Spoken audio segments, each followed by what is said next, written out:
I'm Court. I'm Kiah. And we're the Backroad Cowgirls.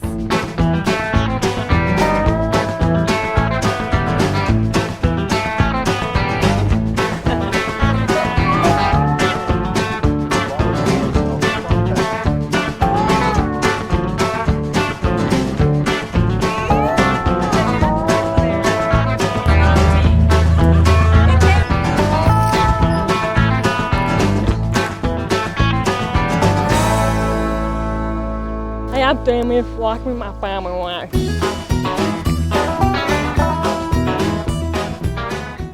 I'm Court. And I'm Kiah. And we're the Backroad Cowgirls. We're hanging out somewhere pretty special today. Yes, Court, I wanted to bring you here to the Harris Ranch Feeding Company. It is the largest feedlot here in California, and it happens to be one of the most visible ones. It's right off of Interstate 5, which was one of the main highways that runs right through the center of our state. And I'm pretty excited because today we're going to actually get to meet some of the people that help make an operation like this possible. This is how your beef gets to your grocery store. Let's go meet them. Okay.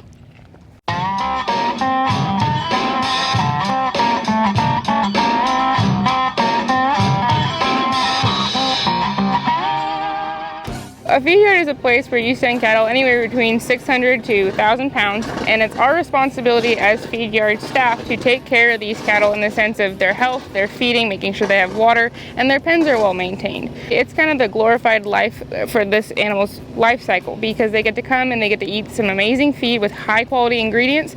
They have fresh water that's cleaned regularly. Their pens are very well maintained thanks to our yard staff, and they get top-notch care from the people who take care of any of their illnesses and the people that are seeing them day to day on horseback. Pen rider's job is to look for sick or injured animals, to remove them from the pen and take them to a facility where they can be under shade and be taken care of with medicine or whatever we need to do to accommodate them. We have 135,000 head on our yard right now. So we're supplying all different places for these local ranchers, out-of-state ranchers to go. They have a place to send their cattle, and we offer that to many people, whether it be on the feedlot side or in the packing plant. You see a lot of concentration, right? It's nothing any different. The only difference is, again, the spacing on a green grass. They would be doing the exact same thing. So people think, oh, well, they're gonna defecate where they're sitting. Well, they would do that just in an open pasture that's twice the size as this. The benefit to here is they don't have to walk nearly as far for water or feed. They are all with their friends and family that they came in here with, and they're going to spend that time happily and content. That's our role here, is to make sure that their life is as comfortable as it can possibly be.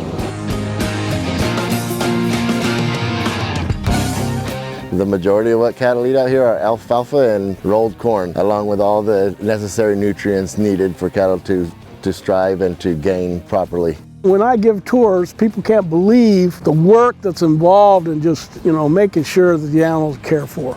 And that's what it's all about. If you're not taking care of these animals, they're not going to take care of you, they're not going to perform, and then, it's just a mess. So you have to take care of them. It's hard trying to have people understand we're not abusing anything. We're making the animals as comfortable as we can.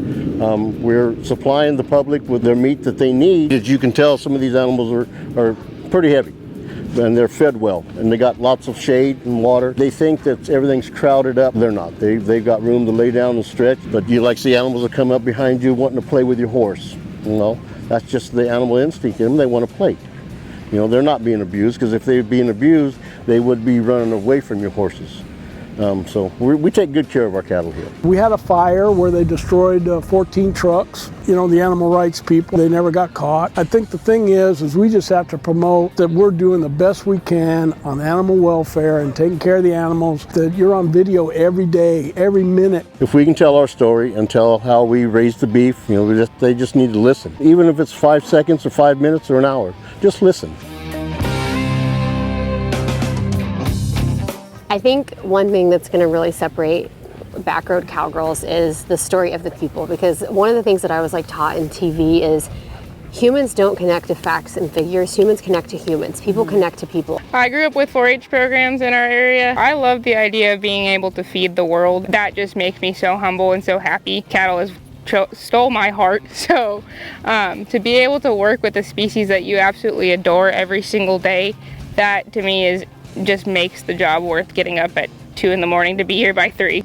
I grew up in the ag industry. I was born on a dairy. I was in the dairy industry for a while and worked my way into the beef industry. I've raised calves before at a calf ranch, and now I'm here making the best beef in the world. I grew up on a feed yard. I was born and raised on a feed yard. We moved to another feed yard when I was 12, and I was raised there, learned how to ride pins and brand and do all the things I needed to do. Came here in '89, and I've been here for 33 years. Came here in 1997 as the feed mill manager. Been the feed mill manager all the way up till 3 years ago when I took over as feedlot manager, and I've been with the company for 25 years. So Kiah and I were super excited when we found out that we were going to be interviewing a cowgirl. What's it like, being a woman in agriculture? You're on a feedlot. I don't see a lot of women around here, and you have a really important job. What's your experience been like as a woman in ag? It's definitely been challenging trying to prove yourself because, again, it is very male dominated. You kind of almost have to go that extra mile just to prove that you can work as hard or keep up with these people because, again, it is a really tough industry. Can we both just point out that we're wearing lipstick at the feedlot? Because why? A little fancy, a little ranchy. Fancy lady cowgirls, right? Wait a second. Excuse me while I flash you. It doesn't matter. It doesn't matter what you wear. You can still very much be a part of agriculture. And I think that's another cool thing that we're sort of highlighting with Backroad Cowgirls.